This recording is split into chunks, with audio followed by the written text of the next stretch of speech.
Les difficultés de la monarchie absolue sous Louis XVI. Depuis le milieu du XVIIIe siècle, la monarchie absolue telle qu'elle s'est mise en place au XVIe et XVIIe siècle pour atteindre son apogée avec le règne de Louis XIV est confrontée à de nombreuses difficultés. Ces difficultés s'accentuent sous le règne de Louis XVI. Première partie, un climat de tension. La monarchie absolue est critiquée par les philosophes des Lumières. De nombreux Français prennent leur distance avec la religion chrétienne, ce qui remet en cause la dimension sacrée du pouvoir du roi, puisque celui-ci prétend tenir son pouvoir de Dieu. Les idées des Lumières se diffusent par les journaux, les livres, les discussions. La France traverse aussi une grave crise sociale. La société d'ordre, c'est-à-dire la division de la société en trois parties, clergé, tiers-état et noblesse, est contestée au nom de l'égalité. Des paysans mènent des révoltes contre les seigneurs. Les nobles eux-mêmes réclament d'être davantage associés aux décisions du pouvoir royal. Enfin, en 1787-1788, des intempéries provoquent une série de mauvaises récoltes et une hausse des prix des produits alimentaires, notamment du prix du pain. Et par crainte du manque de nourriture, des troubles se déclenchent dans tout le royaume. Deuxième partie, l'impossible réforme financière.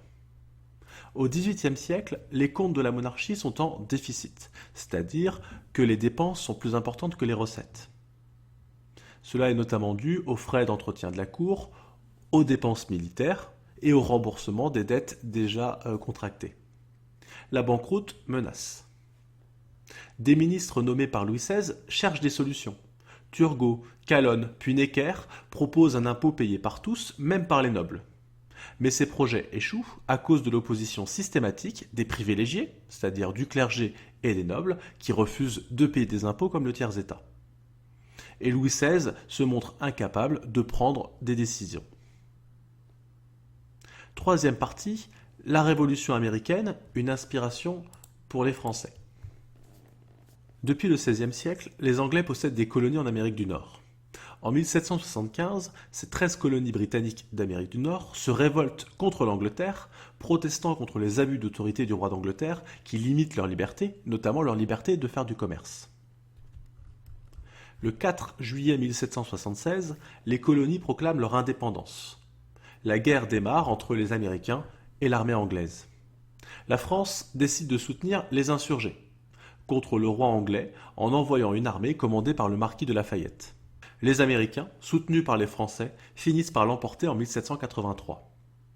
À Philadelphie, les Américains fondent les États-Unis d'Amérique et adoptent une constitution républicaine et fédérale. Les pouvoirs sont partagés entre un président de la République et un congrès élu démocratiquement par des citoyens électeurs. Les événements d'Amérique ont un grand retentissement.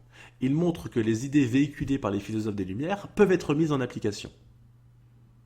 La participation française à la guerre d'indépendance américaine a encore aggravé le déficit du budget du royaume.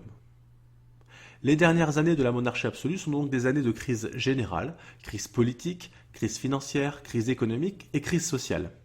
Finalement, Louis XVI décide de convoquer les États généraux en donnant la parole aux Français qui doivent donner leurs avis et conseils consignés dans des cahiers de doléances.